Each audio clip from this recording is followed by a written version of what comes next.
dar la clase.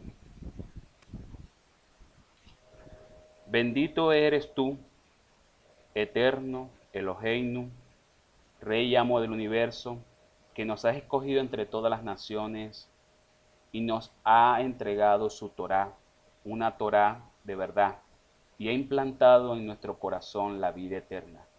Bendito eres tú, eterno donador de la Torá. Bien, continuando entonces con la cuarta parte de este estudio bíblico que hemos titulado El Hijo Unigénito de Dios y Rey Mesías, vamos a revisar de manera muy detallada las escrituras en el libro de Juan capítulo 1 versículo 1. Realmente, ¿qué dice este pasaje? Muchas especulaciones, tergiversaciones, distorsiones se han hecho sobre este pasaje y pues lo han tomado como fundamento primero para los que enseñan sobre la Trinidad y pues para defender lo que es eh, que Dios está compuesto de tres personas, Dios Padre, Dios Hijo y Dios Espíritu Santo. Y otros defienden lo que es el ser unicitario, que dicen que Dios es un solo ser que se manifiesta en tres, como Padre, como Hijo y como Espíritu Santo, pero es el mismo Dios. Entonces ya hemos estado hablando mucho de esto, de hecho hicimos previamente un estudio completo sobre la Trinidad y comprobamos que algunos versículos de la Biblia donde supuestamente aparece la fórmula trinitaria en el nombre del Padre, Hijo y Espíritu Santo, eso fue añadido, no está en el original. Entonces, esos dos pasajes que supuestamente sustentan de que en el cielo hay un Dios de tres personas, compuesto por tres personas, pues no tiene sustento ni validez a nivel escritural. Y en la tradición judía jamás y nunca pues eso es concebible de que Dios está compuesto de tres personas, sino que al contrario, hay un mandamiento firme, histórico por miles de años, que es el Shema Israel, oye Israel, Adonai Eloheinu, Adonai Ejá. El Señor nuestro Dios, el Señor uno es, uno de único. ¿Ok? Y bueno, explicamos ese término de Ja, de unidad, de uno, que no es como lo que muchos por ahí enseñan, que ese uno es como un uno compuesto. No es así porque el estudio de la palabra uno no tiene que ver con esa definición de que es un uno compuesto. Entonces, acá vamos a revisar la, la esencia del libro de Juan 1.1. En primer lugar, lo vamos a ver en el griego porque son las copias que quedaron de todos los libros o los manuscritos encontrados que nosotros conocemos como Nuevo Testamento. Ciertamente, ciertamente ya se ha demostrado, según la historia y según científicamente, que todos los libros fueron escritos por personas judías. Aún Lucas, que muchos dicen que Lucas es un médico gentil, que estaba ahí del lado de los apóstoles, no. Lucas, su nombre original en hebreo es Hillel, y Lucas era también judío. Entonces, ya al corregir esto o al aclarar esto sobre el personaje de Lucas, pues podemos atrevernos a decir que todos los autores de los libros que entraron al canón del conocido Nuevo Testamento, son todos autores, son judíos, y como judíos del siglo I, en la época de Yeshua y la época de los apóstoles, ellos hablaban hebreo y unos hablaban arameo. Usted me dice, pero el apóstol Pablo hablaba griego, él se entendía con los griegos, cuando iba a Roma, cuando iba a Grecia, en fin, por supuesto. Pero usted también tiene que considerar que el apóstol Pablo no era griego, por decir, nato. Además, lo dice la misma escritura, que Pablo era de la tribu de Benjamín, fariseo de fariseos, doctor, rabino de la Torá. era un perseguidor de los primeros creyentes en Yeshua. Entonces, tenemos que considerar eso, pues. Pero que él también tuvo un tiempo donde él se crió, que fue en Tarso, por eso es que él se le llamaba Saulo de Tarso. Bueno, eso sí es verdad, pero el hecho de que él tenía un segundo idioma, como lo puede tener muchos profesionales actualmente que hablan el español, pero también hablan el inglés o el portugués o el francés, eso no quiere decir que esa persona sea francés, sea americano, sea portugués. ¿Ok? Entonces, Pablo era judío, maestro de la Torá. ¿Ok? Maestro de la Torá, judío, fariseo, porque él lo dice. Él lo dice, hay un pasaje, en un versículo de la Biblia que él comienza a definir su vida. Yo soy fariseo, maestro de la Torá, me crié y me preparé a los pies del maestro Gamaliel, uno de los grandes eruditos de la Torá de aquellos tiempos. Entonces, como tal, él hablaba hebreo, escribía en hebreo, pero también hablaba y escribía en griego. Sin embargo, las cartas que él escribió se encontraron fue solo en griego, porque son copias de copias de copias, son copias de copias de copias, y entonces por esto eh, muchos se atrevieron a decir que el Nuevo Testamento se escribió en griego. Muchos se atrevieron a decir y a sostener en las escuelas teológicas que el Nuevo Testamento fue escrito en griego solamente. Pero Pedro no sabía griego, Pedro sabía solo hebreo, y hay muchas cartas del apóstol Pedro. ¿Cómo aparecen en griego?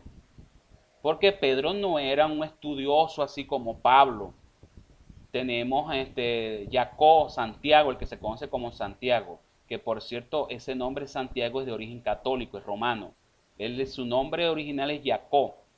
¿Por qué le pusieron Santiago? Para poner San Jacob, San Yago, ¿ve?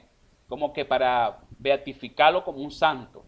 Pero Jacob, uno de los hermanos de Yeshua, quedó como líder de la congregación, de la primera congregación en Jerusalén, y él hizo un concilio y todo, en el año 50, el apóstol Jacob.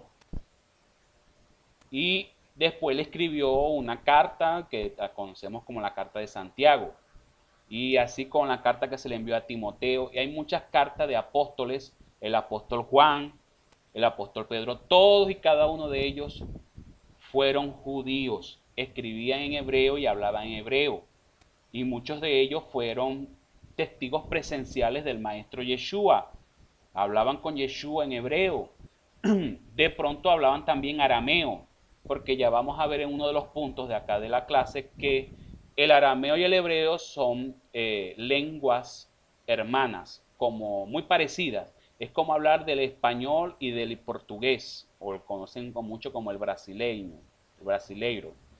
O sea, muchas palabras son muy parecidas.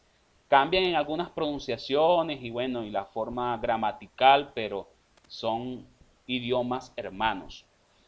Entonces, esa es una de las cosas que quería dejar como introducción, para que estemos conscientes de que eh, el hebreo también se utilizó para escribir el Nuevo Testamento.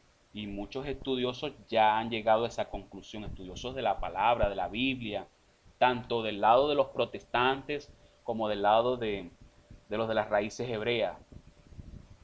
Bueno, de todas maneras, vamos a revisar el texto griego porque son las copias que tenemos, las copias griegas del Nuevo Testamento. En este caso, revisando el libro de Juan, capítulo 1, versículo 1. Y dice acá que ahí se habla del verbo, y entonces en el griego se le conoce como logos. La palabra griega logos en Juan 1.1 como el verbo o como la palabra, como se hace en inglés de word, y aquí aparece como es en griego. El problema con relación a este punto es el siguiente: el término griego logos en Juan 1.1 es un sustantivo masculino. Vamos a comenzar ya como que a establecer ciertos principios y ciertos fundamentos con respecto pues a este término y al texto de Juan 1.1 en la versión griega. Entonces nos vamos a convertir un poquito en académicos y vamos a definir, porque a veces hablamos y decimos y mencionamos las palabras y los términos, pero ni siquiera nos imaginamos cuál es su significado, cómo es el uso, cómo se aplica, y entonces por eso es que tenemos que tener también el estándar académico en estos estudios cuando vamos a enseñar la palabra o cuando la vamos a estudiar, porque si no, entonces vamos a decir disparates, vamos a decir cosas completamente erradas, fuera de lugar, no, y vamos a estar alterando la palabra de Dios, que eso es muy grave, porque lo dice la Torá dice que no le puedes agregar ni quitar a la esencia de los mandamientos y de lo que está escrito en la palabra del Eterno. Entonces por eso tenemos que tener mucho cuidado al momento de estudiar y más al enseñar, porque si vamos a enseñar tenemos que estar muy bien estudiados, muy bien preparados en lo que vamos a enseñar y saber lo que estamos diciendo, porque si no entonces vamos a cometer muchos errores y vamos a estar pues como que pisando sobre esa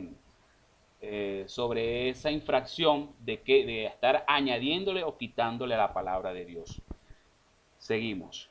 El término word en inglés no tiene género, no es masculino ni femenino, pero en español el término palabra es femenino. Es perfectamente correcto traducir logos en Juan como la palabra. ¿Okay? O sea, se puede utilizar la palabra y se puede utilizar el verbo, son sinónimos. En el español, palabra y verbo son términos sinónimos. Pero este término español es femenino, la palabra, ¿okay? El término palabra es femenino. Por lo tanto, el otro sinónimo en español es el verbo. ¿Okay? Cuando nosotros decimos esa persona o ese político tiene el verbo muy elocuente, muy consistente, estamos diciendo que la palabra que habla ese personaje científico, profesor, político, estamos hablando de eso, de la palabra, de su mensaje, de su discurso. Pero este término español en femenino, por lo tanto, es otro sinónimo en español el verbo. Es más apropiado porque es masculino y significa exactamente lo mismo. Palabra y verbo es lo mismo en español, son sinónimos. Entonces establecemos aquí otro fundamento. Si nos vamos al español y definimos qué es un verbo, entonces vemos que son palabras que indican acciones o estados que suceden en un tiempo determinado. Están formados por una raíz y una desinencia. ¿Ok? Desinencia. Entonces, ¿qué significa desinencia? Ya lo vamos a ver aquí en un ejemplo. La raíz representa el significado básico del verbo. Por ejemplo, comer. Esa es la raíz de ese verbo, comer, la acción de comer. La desinencia indica el número, la persona, el tiempo y el modo con el cual se conjuga ese verbo. Hay tres conjugaciones. La primera conjugación, ar, lavar, por ejemplo, ahí estamos, el verbo de lavar se está conjugando con ar, la terminación ar. La segunda conjugación, por ejemplo, comer. La tercera conjugación, ir, venir, salir, son verbos que terminan en ir. Hay tres personas, singular o plural. Entonces, primera persona yo, en singular, y en plural nosotros. Segunda persona, singular tú, plural vosotros o ustedes. Tercera persona, él o ella, en singular, y en plural, ellos, ellas. El asunto es lo que se hizo carne, no fue una palabra. Entonces vamos aquí a ver otra cosa que de pronto por ahí también están enseñando, que ya yo se los mencioné en las clases anteriores, que dicen no, que el Eterno o el Creador pronunció una palabra, ¿okay? Una palabra de sus labios, y esa palabra descendió y se hizo carne en el vientre de Miriam, lo que conocemos como María. Muchos enseñan eso, que no fue un ser poderoso que estaba en los cielos, el Hijo unigénito de Dios como tal lo concebimos, sino que fue una palabra que se eh, pronunció de la boca del Eterno, si es que el Eterno o el Creador tiene boca, y entró dentro del vientre de Miriam, y ahí se concibió entonces la persona o el ser de Yeshua, el Mesías. Muchos enseñan eso. Entonces dice que lo que se hizo carne no fue una palabra, una expresión, una afirmación que salió de la boca del Creador. Lo que se hizo carne fue un ser, un personaje, el hijo de Yahweh o el hijo de Elohim. También se conoce como Bene Yahweh, Ben Yahweh, que existía en el cielo como un ser divino, semejante al Creador, o como a muchos lo llamamos Yahweh, semejante a Adonai, al Todopoderoso. A ese ser ya se lo conocía en los círculos rabínicos premesiánicos como el Menra o la Menra en arameo. ¿Qué quiere decir? Que la palabra Menra en arameo precisamente significa eso, la palabra de Elohim, que estaba al lado de Elohim desde los días de la eternidad. ¿Ok? Entonces, un poquito más adelante vamos a ver algunas cositas sobre este concepto de la menra que ya se hablaba y se enseñaba en los círculos rabínicos antes que llegara Yeshua. Estoy hablando de tiempos previos a cuando Yeshua nació, creció, se formó, estudió y salió a su ministerio público allá en Jerusalén, en Samaria y en Judea. Anteriormente ya se hablaba de que el Mashiach, porque recuerden que Mashiach no es un apellido y mucho menos un nombre. Mesías no es un nombre, no es un apellido. Es una función, es una misión, es un título, como de hablar profesor, abogado, ¿ya? Usted no trata esos títulos como un apellido. Imagínense, por ejemplo, que digamos Rodolfo Abogado, no existe el apellido Abogado, ¿ya? Y si existe, existe un caso de 1.000.000 por allá, pero realmente esos son títulos. Entonces, la palabra Mesías es un título que indica una función profética, involucra muchas cosas, demasiadas, muchas funciones, no solo una, muchas funciones de parte de Elohim. Entonces, Mashiach, que era ese concepto del ungido en español, el ungido, lo que significa Mesías, Yeshua, perdón, Mashiach, y muchos dentro de los círculos cristianos y protestantes lo llaman Cristo, el Cristo, porque dicen el ungido, el untado, el enviado. Entonces, eso es un título de una misión grande, profética, que venía a cumplir un personaje, un justo, iba a venir a cumplir la misión de Mashiach. Pero había muchas cosas que todavía dentro de los círculos rabínicos de Israel, antes de los tiempos de Yeshua, no se conocían, por lo menos esto de que era un ser divino que iba a despojarse de todo su poderío, de toda su gloria, de todos sus atributos poderosos, de, de lo que tenía ya en las esferas celestiales, y que se iba a humanizar y a ser semejante a los hijos de los hombres. Eso era un misterio. Se asomaban algunas cositas entre los profetas del Antiguo Testamento, o conocido así como Antiguo Testamento, porque ese título o esa etiqueta se la puso fue el catolicismo, Antiguo Testamento, como que es un testamento viejo, una palabra vieja. Y la palabra de los himnos es vieja, ni pasa de moda, ni que, no, que no.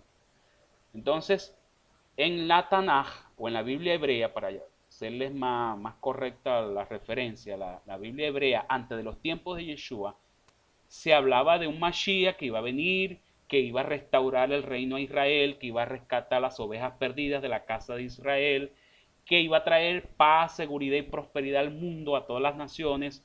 Muchas de esas cosas fueron reveladas a través de los profetas. Isaías hablaba de eso, Isaías más que todo. Ezequiel, Jeremías, los escritos, los salmos hablan de eso, y comenzaron a hacer un estudio, una teología del Mesías. Y dentro de eso hablaban sobre la palabra menra en arameo. Y en hebreo se conoce como dabar. ¿Ok? Dabar es masculino también en hebreo. Dabar es palabra, asunto. Así pues, no se trata de una palabra literal, sino de un ser que se humanó o se humanizó. A ese ser se le llama la palabra, en forma metafórica, ¿ok? No en forma literal. No es que son letras que descendieron del cielo y entraron en el vientre de Miriam, la conocida como María. Eso es interpretarlo literalmente. Cuando decimos que es metafóricamente, estamos hablando de la función pues, que tenía como tal. Él no es una palabra. Cuando lo llamamos así, estamos empleando una metáfora, siendo que ese ser es un hombre, porque se hizo hombre y vino a ser el Mesías, vino a tomar ese título dado por Dios, no por los hombres, el título de Mashiach. Pienso que es más apropiado llamarlo en términos de Juan 1.1, el verbo. ¿Okay? Es decir, allá en los cielos, en su preexistencia, se podía conocer como el verbo o la palabra de Elohim, el unigénito de Elohim. ¿Okay? No podemos decir Jesús, ¿okay? De pronto porque ya conocemos el nombre Yeshua, Jesús, y estaba con el Padre allá en la eternidad. Pero realmente allá era el unigénito del Padre o el verbo. Podríamos hacer referencia así cuando hablamos de antes de la creación del mundo y en la creación del universo era la palabra de Elohim, el verbo de Elohim, el unigénito de Elohim. Así se podría hacer referencia. O sea, es más apropiado. El verbo porque este es un término masculino y significa lo mismo que la palabra. ¿Okay? Verbo y palabra son sinónimos, ya dijimos. Sin embargo, no tendría ningún reparo en utilizar el término la palabra en lugar del verbo. Es un asunto técnico solamente, pero hasta ahora no veo que el término palabra sea más apropiado que el término verbo para designar al varón de dolores, este es a Yeshua, el verbo encarnado. En cuanto a la interpretación de qué es lo que significa el uso que hace Juan en este término, es obvio que Juan lo está utilizando en el mismo sentido en que lo utilizaban los antiguos rabinos para designar una manifestación angelical a la que también llamaron Metatron. Entonces acá yo les voy a traer algo nuevo, nuevo pues para nuestro continente, para nuestro eje, pues, porque allá en Israel hace miles de años atrás se llamaba y se hablaba de un mensajero, que hay varios pasajes de la Biblia que habla de este mensajero en especial. Porque ustedes saben que cuando habla de los ángeles en la Biblia hebrea, la Biblia en los profetas, en la ley, en los salmos, en los escritos, eh, se habla así de manera muy genérica, no se especifica, es decir, no se da detalles de los ángeles. Pero me acuerdo que sí hay un pasaje muy, muy contundente en el libro de Isaías que habla del mensajero, el ángel de Adonai, el ángel que tiene el nombre, las 4 letras del nombre del Eterno, Yo, Hei, Va, Hei, la que conocemos en español como la YHVH, que pues al colocarle las vocales muchos lo pronuncian Yahweh, otros lo pronuncian Jehová, otros lo pronuncian Yohua, y pues la forma recortada o la forma abreviada Yah, que sí aparece en los salmos como Yah. Entonces, el nombre sagrado, el tetragramatón, lo tiene este ángel, este mensajero muy poderoso, que dice la profecía en Isaías, o dice pues Isaías creo que en 2, 3 pasajes bíblicos, que ese ángel es el ángel de la faz, de la presencia del propio Elohim, del propio Adonai, del propio Creador. Y esto ha traído a conclusión dentro de muchas escuelas hebreas mesiánicas a llegar a la conclusión que ese ángel Metatrón que acompañó al pueblo de Israel cuando desataron las plagas en Egipto cuando los sacó de Egipto y los llevó por el desierto durante los 40 años e introdujo en la tierra prometida que fluye leche y miel, iban acompañadas, o sea, delante de ellos iba este ángel. Y ese ángel le dieron el nombre de Metatrón. ¿Por qué Metatrón? Porque es el ángel que está más allá del trono de Elohim, del trono de Dios. El que está ahí pues dentro, o está ahí al ladito del trono de Dios, al pie del trono de Dios. Y por eso él escucha y ve todo lo que hace el Creador. Entonces, como la mayor representación del Creador en la creación, en el mundo, en el universo. Entonces, bueno, hablaban de este mensajero y le dan ese nombre de Metatrón. Ya les estoy explicando por eso lo que significa Metatrón. Pero el tema Metatrón se ha tratado en una revista que, bueno, yo después les paso ese enlace para que ustedes lo consulten. Sí podemos decir aquí que Metatron y el Merram de la antigua teología hebrea es el mismo que se hizo carne y vino a ser el Mesías Yehoshua. Nada más y nada menos. Es decir, que lo que en la antigüedad los rabinos judíos hablaban de este mensajero, de este ser poderoso, de este ángel que representaba y que era la imagen del propio creador, llamado Metatron, es el mismo Menra. Ellos hablaban, es la misma palabra de Elohim, porque era el que daba el mensaje directo de Elohim. Ejecutaba juicio por parte de Elohim también. Y esto pues, todas las características y manifestaciones que en ciertas oportunidades se ven en la antigua o en la Biblia hebrea, pues da como a conclusión que es el verbo, el hijo unigénito del Creador, que tenía la función en aquel entonces como ese mensajero poderoso por parte del Eterno. Es un misterio ahí que, bueno,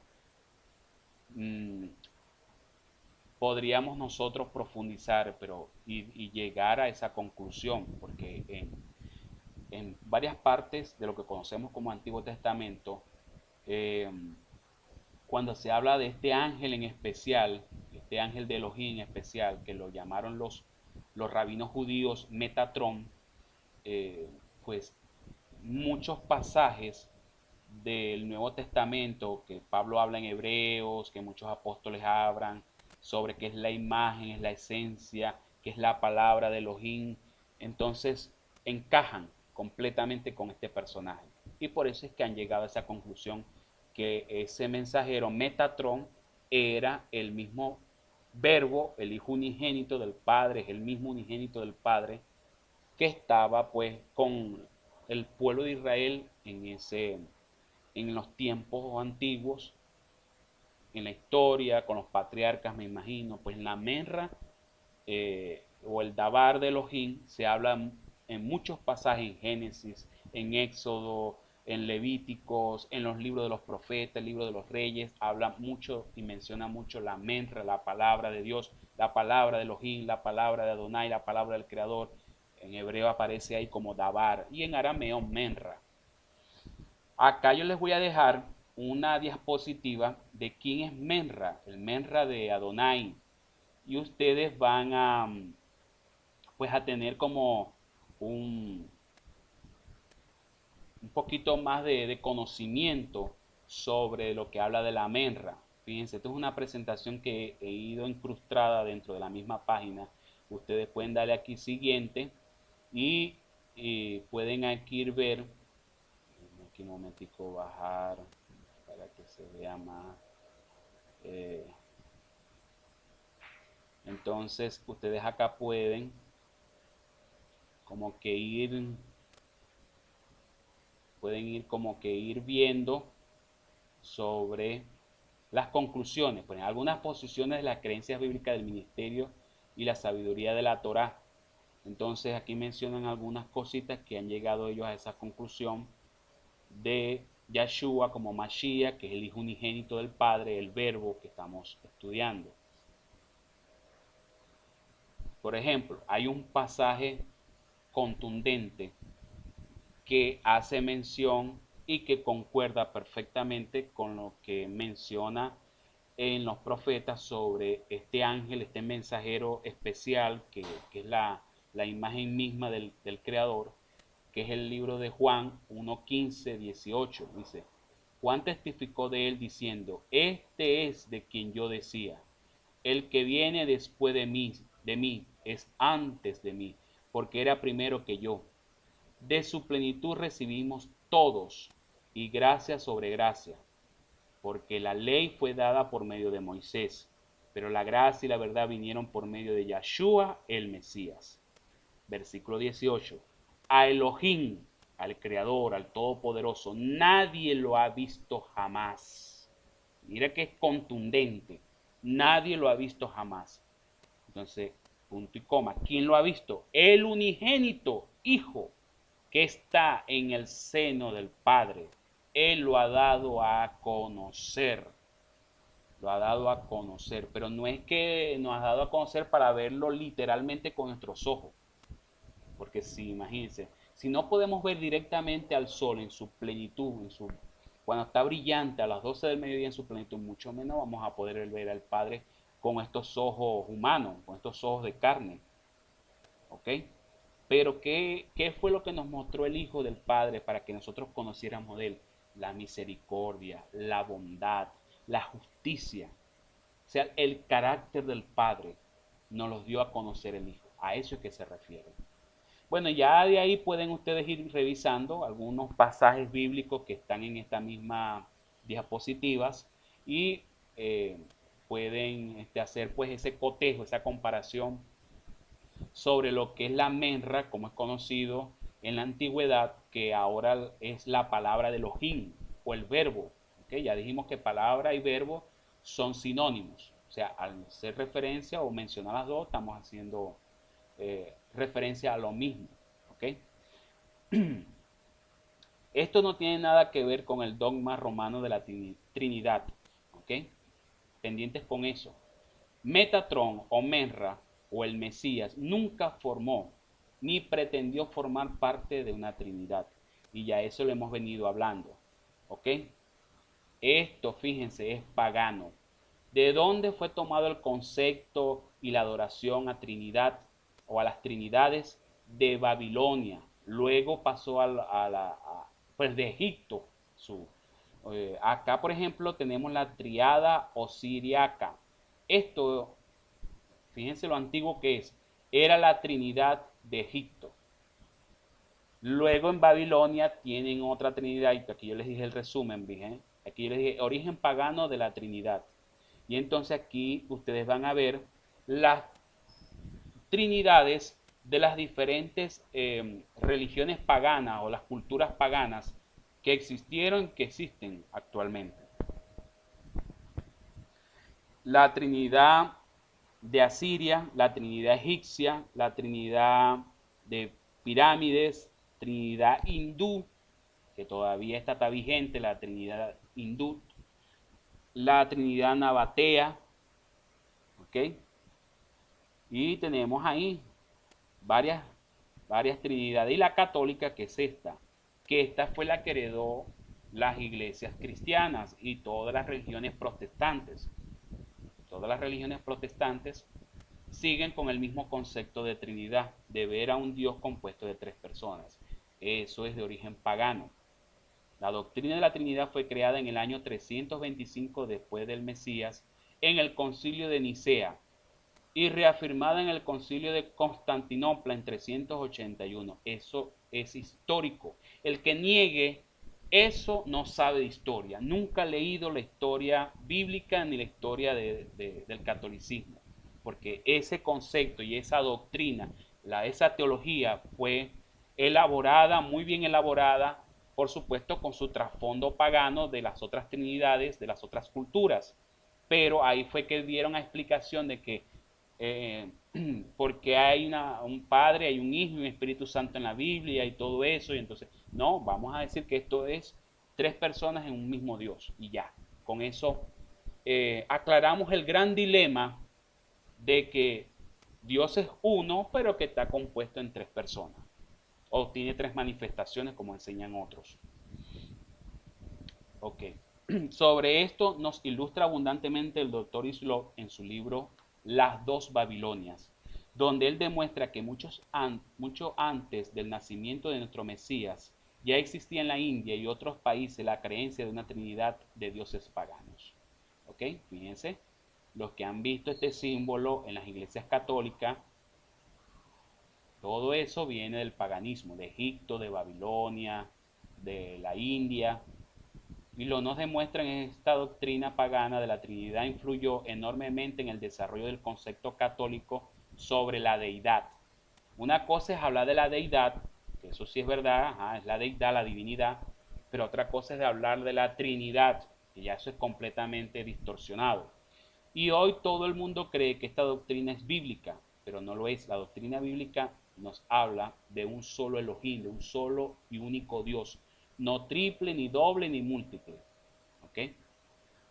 Ahora en cuanto a lo que realmente dice Juan 1.1, cuando dialogamos con alguna persona que cree en el dogma de la Trinidad, generalmente nos dice, pero es que Juan 1.1 dice que Jesús es Dios y cita el pasaje de la versión Reina Valera que dice, en el principio era el verbo y el verbo era con Dios y el verbo era Dios. Si usted lee la versión Reina Valera de la Biblia, pues va a leerlo así textualmente. Pero ¿qué pasa? Que ya hemos dicho en varias ocasiones, nuestras Biblias están inundadas de errores gramaticales, de errores de traducción y de muchas cosas añadidas y otras quitadas por parte de la mano pelúa del catolicismo romano. Entonces, como esas versiones las crearon o las editaron, la mayoría fueron monjes católicos, nada de lo que diga en la escritura original que atente contra las doctrinas y teologías católicas iba a dejarse así tal cual. ¿Qué hicieron? Hicieron maquillaje, comenzaron a quitar, a agregar, ¿para qué? Para darle sustento a las doctrinas católicas y no a, por ejemplo, a las enseñanzas eh, judías o a los fundamentos de Israel, al hebreo, nada de eso. Al contrario. Es obvio que hay un error de traducción en este pasaje, porque como está redactado es una gran contradicción. Vamos a descubrir dónde radica el error de traducción en este pasaje. Vamos a ver ahora el verso tal como reza en el texto griego, de donde se hacen todas las traducciones, siendo que no todos los lectores tienen la fuente griega. Vamos a transliterar el texto griego que dice así. Aquí se lo dejé porque como ustedes son expertos en griego, en arge, en hologos, kai, o logos, en pronton teon, kainteos, en logos. Así aparece en el texto griego original Juan 1.1. Se sabe ya, y los eruditos están de acuerdo, que el Nuevo Testamento no fue escrito originalmente en el idioma griego, sino en hebreo o probablemente en arameo, un idioma hermano del hebreo. Estos dos idiomas son tan parecidos como lo son el español y el portugués. Aquí les dejé las dos banderitas que representan cada idioma. Son lenguas hermanas, como hablar del español y el portugués, porque ya les mencioné que se parecen mucho en la escritura y en la pronunciación de las palabras. Pero desgraciadamente las traducciones corrientes no se hacen de los escritos originales del llamado Nuevo Testamento, sino de traducciones griegas que son copias de copias de copias de copias de miles de copias de copias. Imagínense, en ese proceso de copias se fue perdiendo la esencia original del texto hebreo o arameo en el que se escribió. Y por supuesto del mensaje original que tenían esos textos. Bien, y bueno, así se fue perdiendo pues lo que el mensaje original que tenían los manuscritos con los cuales fueron escritos por los apóstoles y por todos los autores de cada uno de esos manuscritos. El problema es que al hacer copias de copias se introdujeron errores en el texto de esas traducciones griegas. Un error importante es que se añadieron palabras, frases y hasta oraciones completas que no estaban anteriormente en las copias griegas más antiguas. Este error lo tratamos en la segunda parte. El primero es un error de traducción en Juan 1.1. Si usted usa la versión Reina Valera, leerá así: en el principio era el verbo, y el verbo era con Dios, y el verbo era Dios. En esta traducción errónea del texto se basan dos errores fundamentales. En el cristianismo, algunos concluyen que esa lectura, que si el Padre es Dios y el Verbo es Dios, entonces ambos forman parte de una llamada Trinidad, añadiendo el Espíritu Santo en la que cada uno de sus componentes es Dios, pero no hay tres dioses, sino un solo Dios, dicen ellos, que es lo que les he ido mencionando durante todas estas clases, que dicen que, bueno, son tres personajes, pero que no son tres dioses, sino que esos tres personajes eh, cuentan con esa esencia de Dios, son ese único Dios como tal, lo ven como un concepto como tal, pero no como un personaje que sea Dios en sí. Entonces enseñan que no hay tres dioses, sino un solo Dios, pero que está compuesto de tres personas.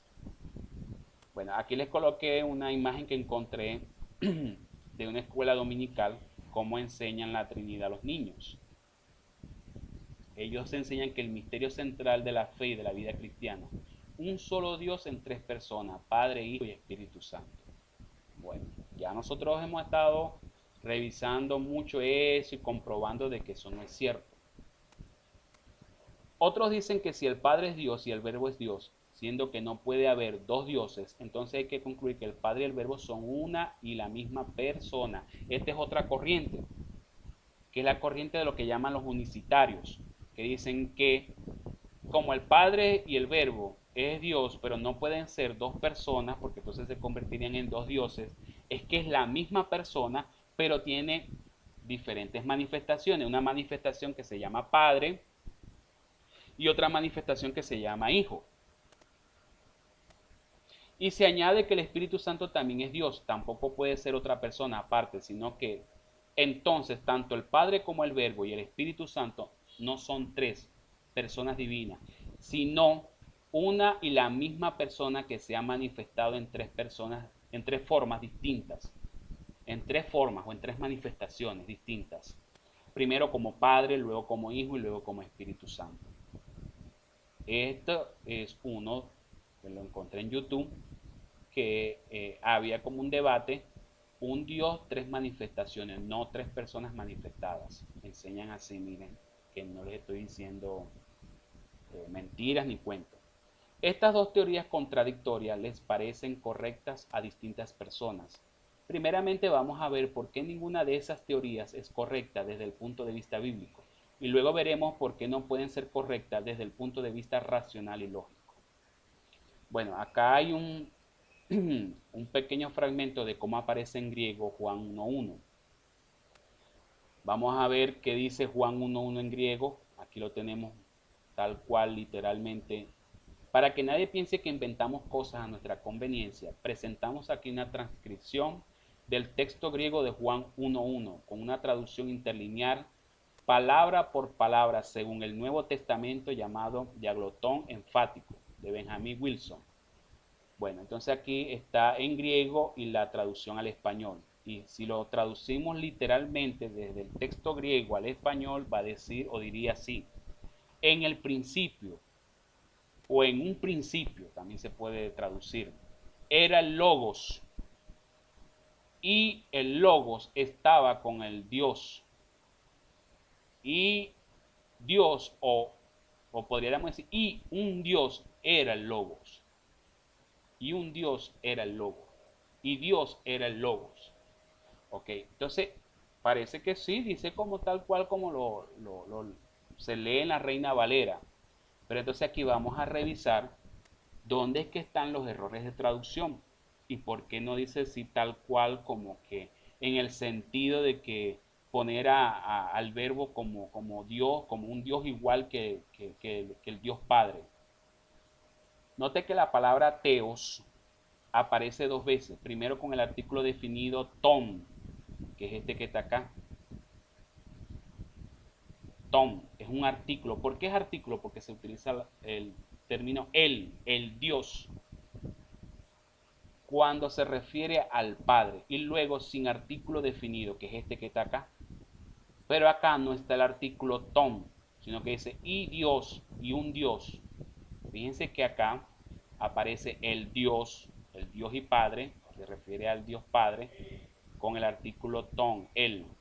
Pero acá cuando hace referencia a Dios, otra vez no aparece el artículo ton, que es él. Porque dijera el Dios era también logos, era el logo. Entonces ahí está el primer error. Vamos a la diferencia. Dijimos acá que aparece dos veces, primero con el artículo definido ton, él, cuando se refiere al Padre, y luego sin artículo definido, cuando se refiere al verbo o al logos. La diferencia entre una palabra griega con artículo y la misma palabra sin artículo es significativa e importante para entender correctamente el texto griego. Aquí lo tenemos cuando hacemos pues una pequeña diferencia en una parte con el artículo el y en otra parte sin ese artículo. Diría así, en el principio era el verbo y el verbo era con el Dios. Y un Dios era el verbo. Fíjense, ya ahí cambia un poquito el sentido. Y un Dios era el verbo. Pero entonces, ¿cómo es eso? Esto nos está demostrando o lo que está tratando de dar a entender es que se está hablando de que hay dos dioses. El Dios que haciendo referencia al Padre en la primera palabra de Teos, y en la segunda Teos hace referencia a un Dios, era el verbo. Entonces está hablando del mismo Dios o está hablando de dos dioses. ¿Ok?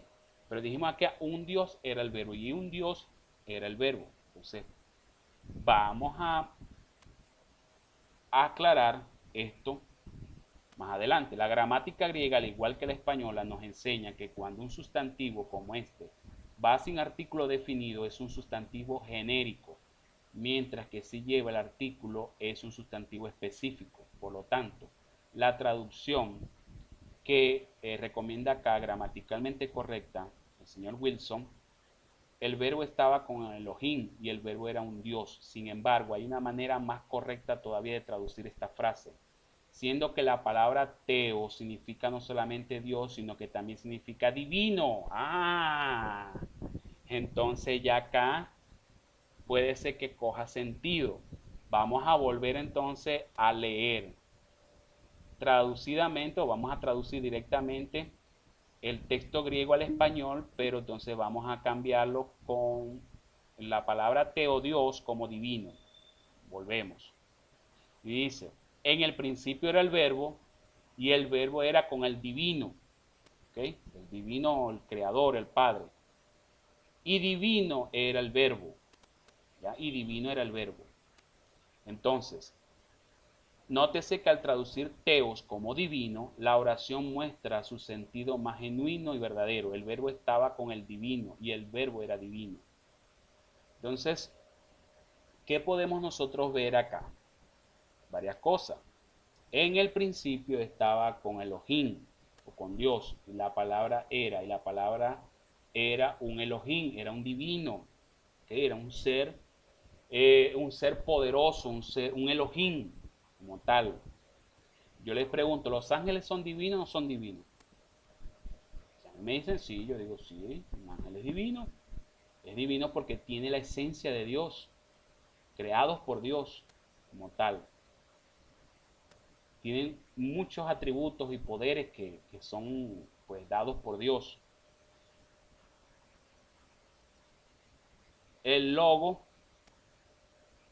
bien, entonces, ¿qué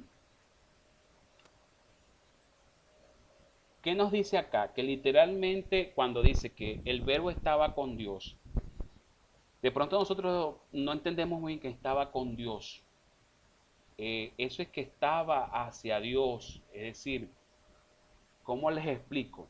mi forma de interpretarlo y lo que el texto quiere tratar de dar a entender es que ese ser poderoso llamado el Verbo estaba frente a Elohim, hacia él, pero a su vez él reflejaba la imagen de ese Dios invisible que jamás nunca nadie veía, que jamás nunca Dios ve, que jamás y nunca Dios nadie lo vio. Entonces, ese ser poderoso, el Verbo, la Menra, era el que reflejaba la imagen exacta del Padre. Y por eso es que él era semejante al Padre. Y por eso es que él estaba en el seno del Padre. Estaba directo hacia el Padre como tal. Y él mostraba la imagen del Padre, la reflejaba hacia toda la creación. Esto está en perfecta armonía con la gramática griega que nos dice que cuando un sustantivo como este va con artículo definido, es un nominativo de identidad, mientras que sin artículo definido es un nominativo de cualidad. Es decir, el primer teos con artículo está describiendo a la persona con quien estaba el verbo.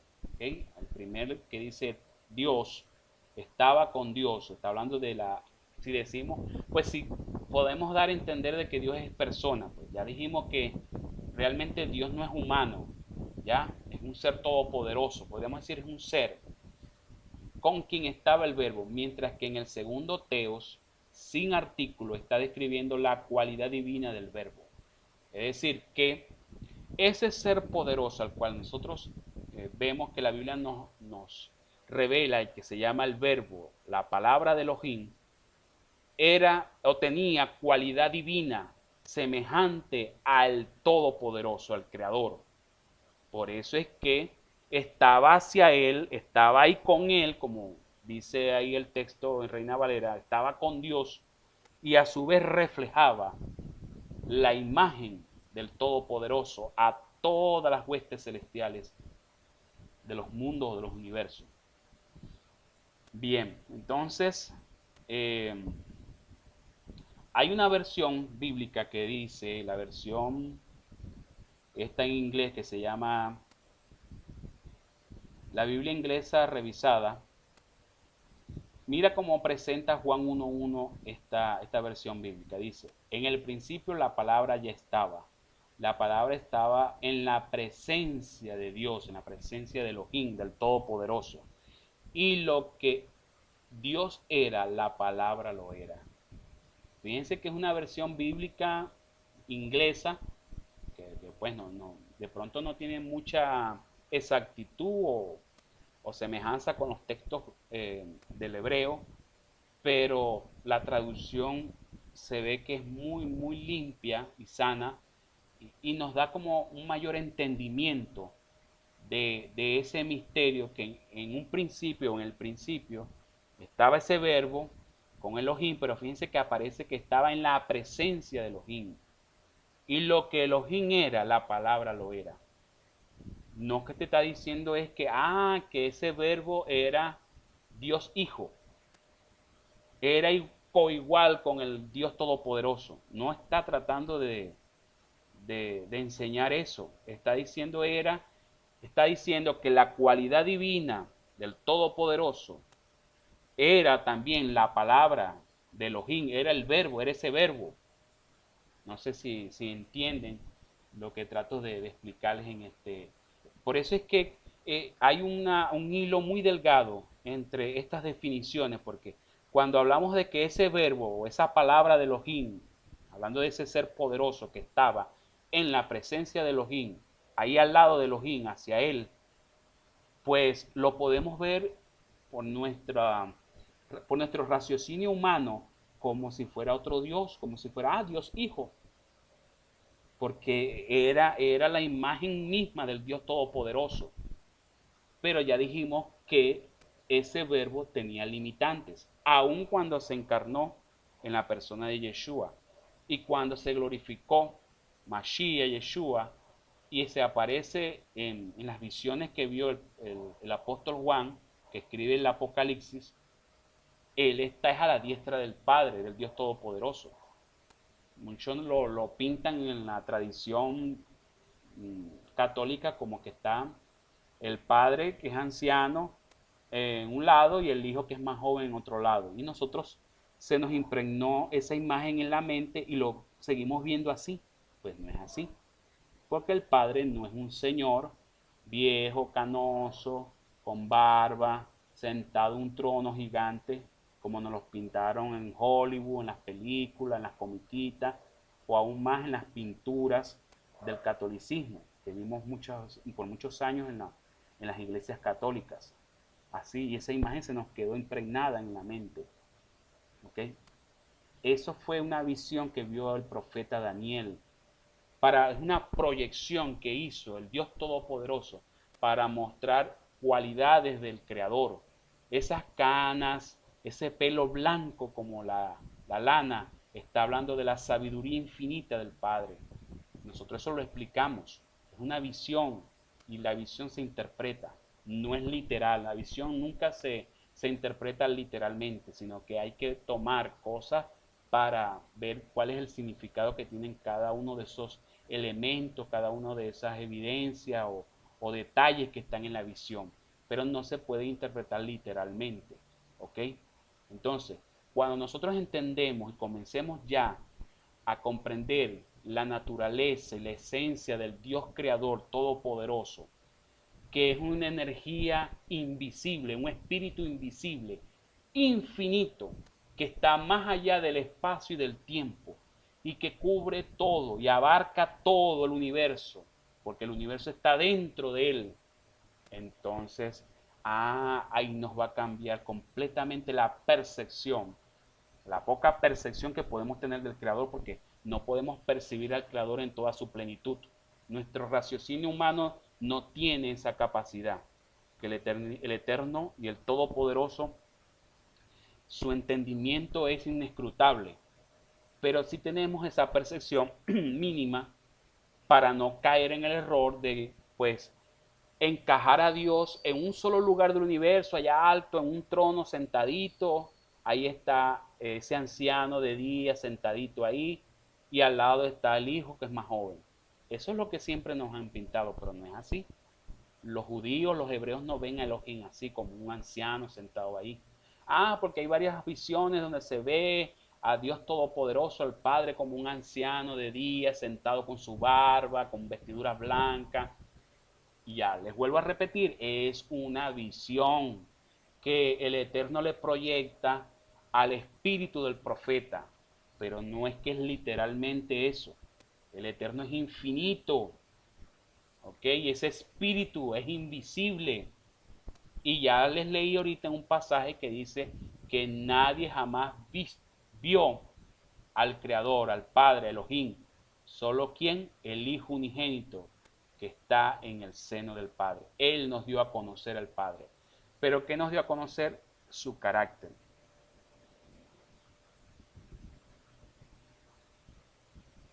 Bueno, aquí está un texto en hebreo del Juan 1.1 también, que se los voy a dejar acá para que pues revisen, y dice prácticamente lo mismo de lo del artículo definido, que en uno lo está como Elohim. Fíjense que dice en Bereshit, Bereshit Hayah Hadabar, Behadabar Hayah Excel Ha Elohim, Beha Elohim tu Hayah Hadabar.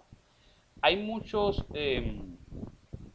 maestros de la Torah que enseñan que Juan 1.1 habla de Yahweh, del nombre que aparece es el nombre del Eterno, del Creador, en este versículo, pero no, aparece la palabra Elohim, ¿ok? Y por eso es que se tradujo al griego como Theos, que significa Dios.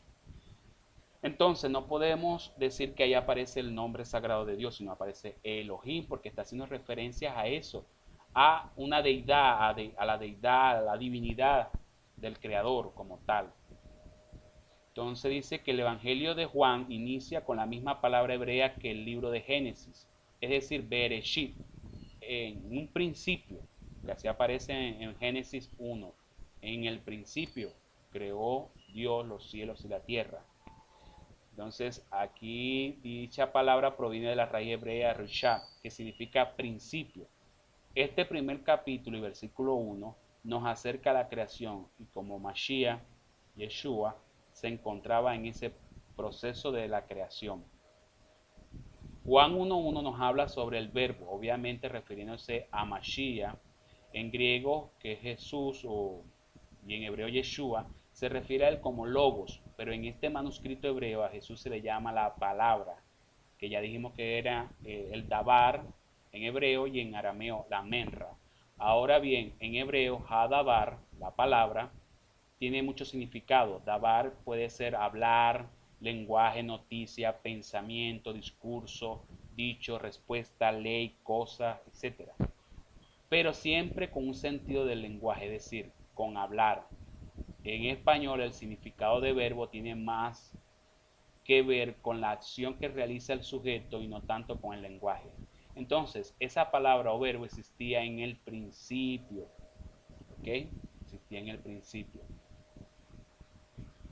Siguiendo con la siguiente frase, la Reina Valera dice, la versión Reina Valera de la Biblia, y el verbo era con Dios, un poco difícil de entender el significado de con, y da lugar a muchas especulaciones y teorías, pero en este manuscrito hebreo no hay confusión, ya que no usa con, sino la palabra hebrea excel, la cual significa al lado, junto a, cerca de. ¿Ok? Entonces podríamos decir que en el principio el verbo, la palabra de Elohim, estaba al lado de Elohim, estaba junto a Elohim, estaba cerca de Elohim. Por eso es que allá hablamos de este ángel, este mensajero de Metatrón. ¿Por qué? Porque es el mensajero, el ángel o el ser celestial que estaba y está más cercano al Creador. ¿Ve? Más cercano, está al lado del Creador.